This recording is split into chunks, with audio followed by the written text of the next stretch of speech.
Photography, although still in its infancy, played a genuine role in capturing and preserving images of the West. This is a spectacular image, sharp, clear, even noble. This is the other half of the Western legend, the cowboy. This is the real deal, seen in a photograph of the period. Hollywood could not pose a more perfect image than this. On the contrary, I think Hollywood often copied it. Photography preserved aspects of the West, largely overlooked until relatively recently, the Buffalo Soldiers.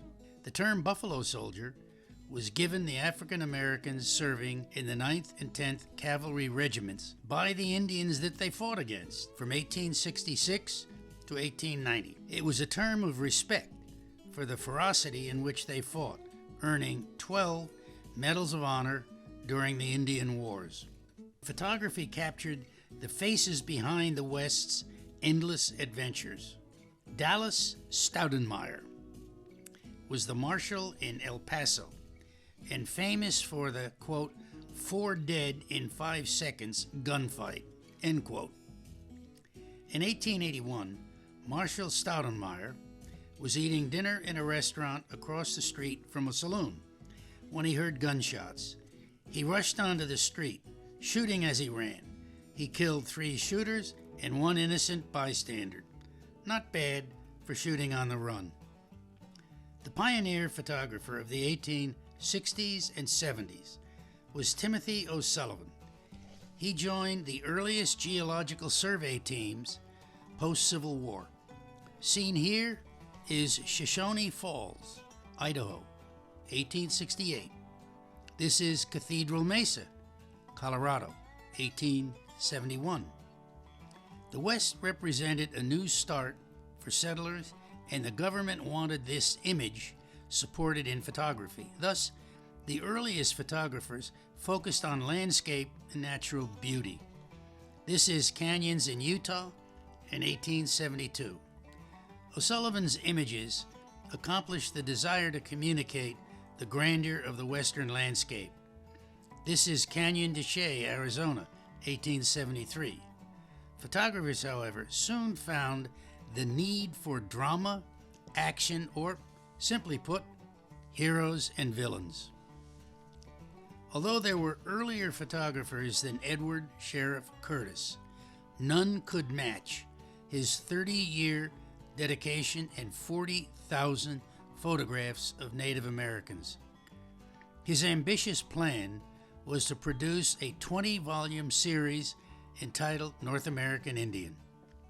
It was described as the most ambitious enterprise in publishing since the production of the King James Bible.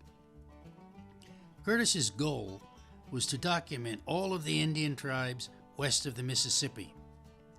Perhaps most haunting, yet enduring, is this image of a Zuni Indian. Many experts consider it the finest pure portrait of a Native American. Curtis developed a deep trust and was allowed to witness many ceremonies.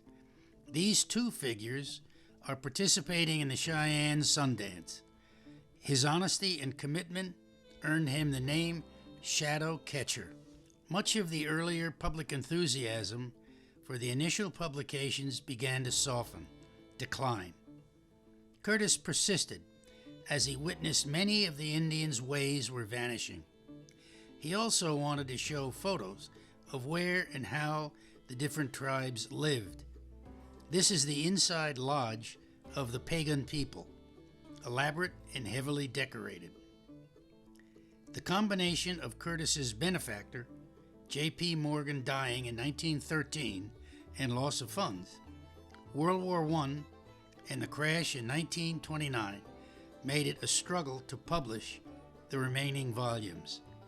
Finally, Volume 20 was published in 1930 with very little fanfare, and Curtis was forced to sell the rights to his life's work.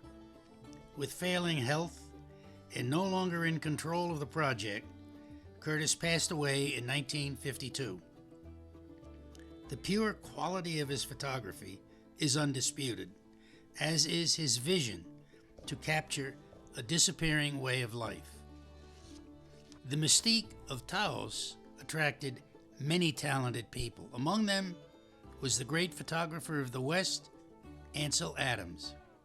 He published an important book entitled Taos Pueblo in 1930 that contributed greatly to his career and reputation. He was attracted both to the people and the architecture, as we see here. The fascination with the West is seen in movies, big screen, and TV. The Western film's influence will be presented in a way sure to bring back viewing memories.